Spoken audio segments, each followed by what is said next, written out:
sa pagpapatuloy nga po ng mga nakuha nating mga statement sa laysay mula sa pamilya, mula sa kaibigan, ano po, at na nagpapatunay po na sila ay merong relasyon po at sinasabi natin sila po ay magnobyo, nobya po.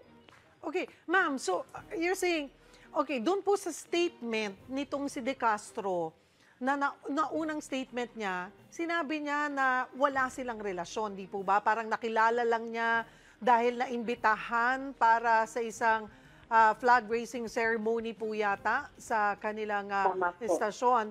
So ngayon, Yes, iba ang sinasabi ng kapatid. Dito na po, no, sa patuloy nga nating investigasyon, lumalabas po at nakukuha na natin ang mga iba pang impormasyon. At patuloy naman nga po ito kasama na tinitimbang natin. Na kung kaya't din po, no, nito nga lang pong Lunes ay tayo ay nakapagsampa na nga po ng kaso.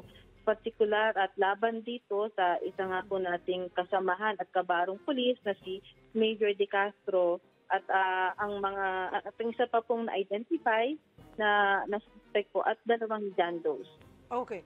Confirm din po ba yung lumabas sa mga report na nagsumbong daw si Camilon sa misis mismo ni Major De Castro na may iba itong babae? Nakunan na ho ba ng salaysay itong asawa ni De Castro? Sa ngayon po ay wala pa po, ma'am. Pero dahil nga po ito ay nabanggit po, no, sa salaysay na ating mga nakuha, magiging parte po ng titingnan po kung ito ay magiging parte ng ating investigasyon po. Meron na ho ba tayong lead sa kinaroroonan ng iba pang suspect? Hanggang sa ngayon po, ma'am, ay patuloy po natin sinasaliksik ang kinaroroonan nitong sinasabing pong bodyguard driver na identify po at nung ating naging suspect patungkol sa sasakyan, no? At itong dalawang John Does. Sariwang balita ba ang hanap mo? Simple lang. I-click mo na ang subscribe button at ang notification bell para lagi kang updated sa mga balitang dapat mong malaman.